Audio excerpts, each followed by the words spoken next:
Hello guys! Sa mga nagtatanong kung saan natin makikita ang profile recommendation, ay tuturuan ko kayo. Dapat natin tong araw-araw i-check guys para malaman natin kung nagka-violation ba tayo. Kasi dito natin makikita kung recommendable ba yung profile natin. Kapag hindi kasi ito recommendable guys, yung mga uploaded videos natin at reels ay hindi siya visible sa ibang tao. Kaya tayo nagtaka kung bakit ang hinang tumaas ng views. Dahil dito guys, nagka-violation tayo. Kaya panoorin nyo ang buong video guys. Thank you for watching.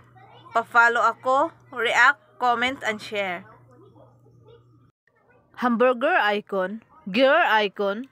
Pagkatapos guys, dito ay scroll down lang at hanapin natin itong pages. Pindutin nyo ito at ito yung lalabas, view. Pindutin mo din itong view. At dito na natin makikita ang profile recommendation sa main account natin guys. Dapat kasi araw-araw natin itong i-check para malaman natin kung recommendable ba yung profile natin or hindi. Thank you for watching!